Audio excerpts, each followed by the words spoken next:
नमस्कार, निर्मला किचन मध्ये आपलं स्वागत आहे। आज मी बनवणार आहे कोबीची भजी।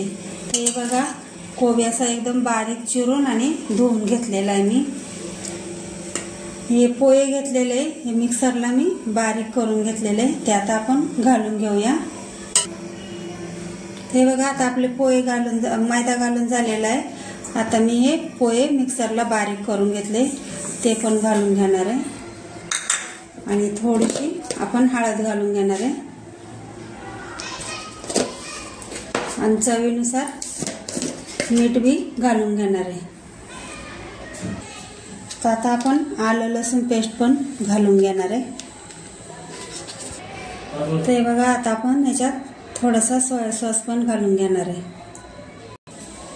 तर आता आपला सोया सॉस घालून झालेला आहे, त्यात मी 2 चमचे शेजवान चटणी पण घालून घेणार आहे। तुमच्या आवडीनुसार तुम्ही तिखट कमी जास्त करू शकता। ते बघा, आपलं सर्व साहित्य टाकून झालेलं आहे। आता हे आपण हाताने असं छान मिक्स करून घेणार आहे।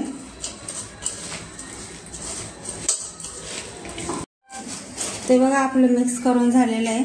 तेल पण चांगलं तापलेलं आहे। आता आपण याची भजी काढून घेऊया। ते बघा, छान असे छोटे छोटे आपण भजी काढून घेणार आहे। ते बघा, एक बाजून छान असे तळलेले, आता आपण असे घालून देऊया म्हणजे ते खालची बाजूवर आणि वरची बाजू खाली होईल।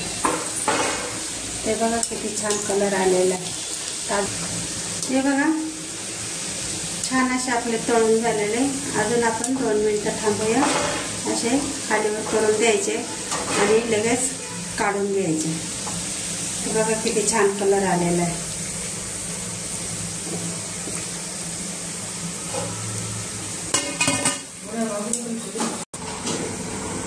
हे बघा, आपले काढून झालेले। आता असेच आपण हे सर्व भजे तळून घेणार आहे। ते बघा, आपले सर्व भजे तळून झालेले। बघा, किती छान आलेले, कलर पण किती छान आहे। असेच तुम्ही बनवून बघा, खाऊन बघा, कसे झाले कमेंट मध्ये नक्की कळवा। धन्यवाद।